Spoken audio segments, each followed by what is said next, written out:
স্থলভাগে আঘাত হানা নিম্নচাপ শক্তি ও মৌসুমী বায়ুর প্রভাবে কক্সবাজারে ভারী থেকে মাঝারি বৃষ্টি অব্যাহত রয়েছে।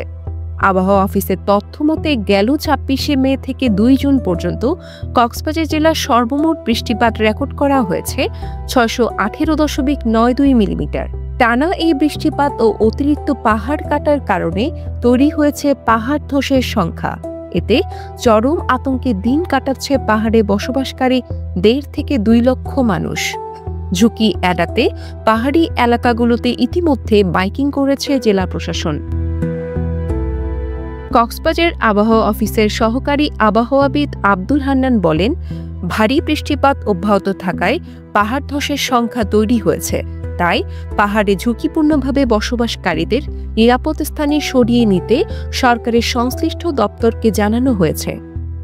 এবং একই সাথে ভারী থেকে অতি ভারী বৃষ্টিপাতের সম্ভাবনা থাকলে সেক্ষেত্রে পাহাড় ধসের যে আশঙ্কা সেটা অবশ্যই আছে এবং স্থানীয় প্রশাসনের মাধ্যমে তাদেরকে ওইখান থেকে সরে আসার জন্য বলা হয়েছে।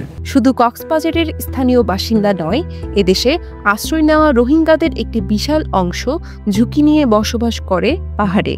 আর এই আশ্রয় শিবির পাহাড় ধসের বিষয়ে রোহিঙ্গাদের সতর্ক করতে সরকারি প্রতিষ্ঠানের পাশাপাশি কাজ করছে এনজিওগুলো।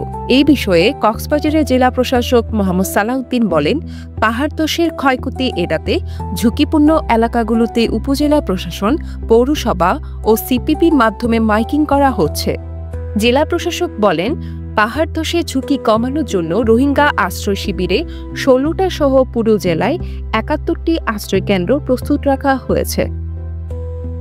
দ্বিতীয় দিন থেকে মধ্যভাগ থেকে কিন্তু আমরা মাইকিং শুরু করেছি ঝুঁকিপূর্ণ এলাকায়। উপজেলা প্রশাসন, পৌরসভা এবং সিপিপির মাধ্যমে মাইকিংগুলো চলছে। আশ্রয় কেন্দ্রগুলো আমরা রেডি করে ফেলেছি এবং সেখানে পর্যাপ্ত সাপ্লাইয়ের ব্যবস্থা করেছি। প্রয়োজনে তাদেরকে আমরা সরিয়ে দিই। আমাদের সব বিভিন্ন উপজেলায় বিভিন্ন সংখ্যক আশ্রয় কেন্দ্র আছে। এছাড়া আমাদের রোহিঙ্গা ক্যাম্পেও আশ্রয় কেন্দ্র আছে, ১৬টি আশ্রয় কেন্দ্র রোহিঙ্গা ক্যাম্পে। এছাড়া আমাদের সব মিলে প্রায় ৭১টির মতো আশ্রয় কেন্দ্র আছে।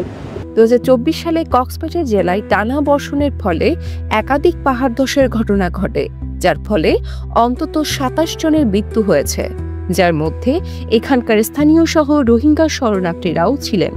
News desk, CCM।